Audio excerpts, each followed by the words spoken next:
All right, let's just dive right into this. Welcome to this explainer on the absolute 400-year contradiction that is Macau. We're going to unpack what I honestly think is one of the most fascinating territories on the planet. It's this wild place where deep, ancient history and hyper-modern capitalism just collide in the most spectacular way possible. I mean, it's the ultimate question, right? How exactly does a sleepy, ancient Portuguese settlement completely transform into one of the wealthiest territories on Earth? Because today, Macau generates significantly more casino revenue than the entire Las Vegas Strip, and it manages to do it on just a fraction of the land. $2.4 billion. Now, you might hear that and think, okay, that's the GDP of a small country. Nope. That staggering number was the construction cost of literally just one mega resort, the Venetian Macao, back in 2007. The sheer, mind-blowing scale of modern Macau's wealth is honestly hard to even comprehend. But to truly understand how these billions came to be, we actually have to travel back over 500 years. So, to wrap our heads around this, here's our roadmap. 1. The gateway to China. 2. The pivot to gambling. 3. Surviving the 20th century. 4. The handover and Tsar era. And finally, 5. The costs of casino capitalism. Kicking things off with Section 1, the gateway to China and Europe's first footprint. Back in the 1550s, the Portuguese basically started out by setting up temporary trading markets on this sparsely populated peninsula, and by 1557, this city evolved into a permanent settlement. Now, unlike a lot of other colonial conquests at the time, they actually leased the land from Ming authorities. By the 1580s, Macau was essentially a self-governing city, and in 1586, it was officially chartered. So it went from this raw, uninhabited island into Asia's very first European settlement and a massively vital global transshipment station for gold, silver, you name it. You know, it's so tempting to compare Macau to its neighbor, Hong Kong. But their origins couldn't be more different. Macau was characterized by this very gradual, centuries-long cultural blending. It was essentially considered a diplomatic gift, really wisely thought out and judiciously staged over a long period. Hong Kong, on the flip side, was born strictly out of commercial ambitions and the literal cannon fire of a forced colonial war. And it's exactly this organic integration that gave Macau such a totally unique, deeply woven social fabric. Moving right along to Section 2, the pivot to gambling and survival tactics. Well, as we know, golden ages do not last forever. Enter the 1850s. The trigger here, Hong Kong rises up as a deep-water port and just totally wipes out Macau's maritime trade dominance. With traditional trade drying up, the local population was getting really desperate.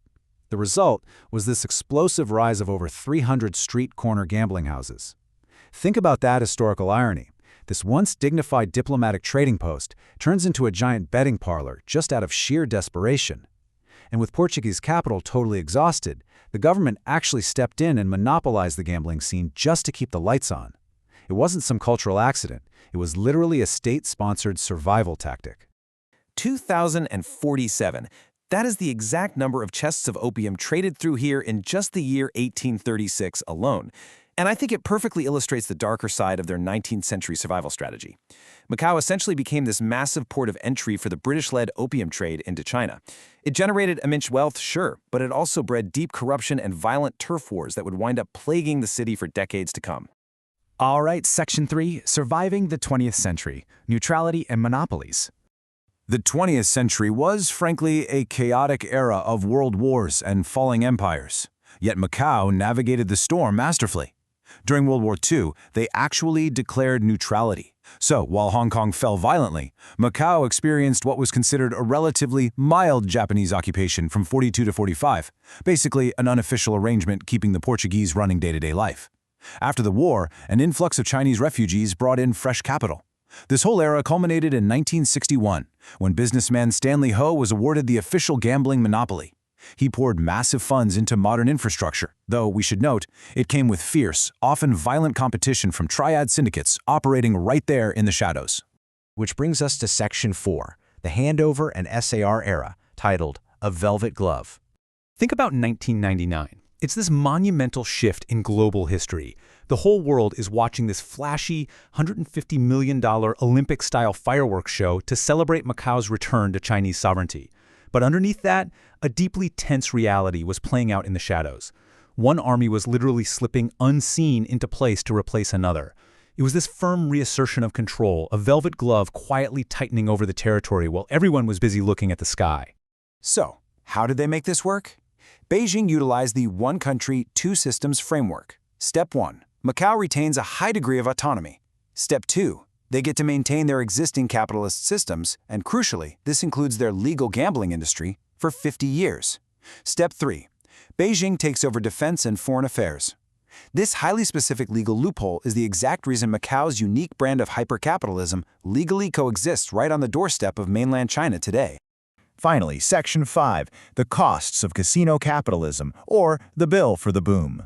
When Standy Ho's monopoly ended in 2002, foreign operators flooded the market, creating an economic boom unlike anywhere else on Earth. I mean, look at this. In 2002, Macao saw 19 million annual visitors. By 2008, after the new mega casinos opened their doors, that number shot up to 28 million, with future targets aiming well past the 30 million mark. And remember, we are talking about a territory of less than 30 square kilometers. This sheer volume of human traffic fundamentally alters the physical and social scale of the entire city. But, you know, there's always a bill, right? And the environmental and cultural toll here is absolutely immense. Macao now produces over 3,300 tons of solid waste every single day.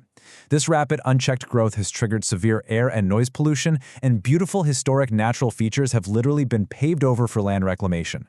Culturally, the contrast is just staggering. You now have ancient, 500-year-old temples sitting in the literal shadows, completely dwarfed by neon-lit mega casinos. There's this one historical account from the source material that I think just nails it. It says, Macao was almost like a snow globe, with life lost in tranquility.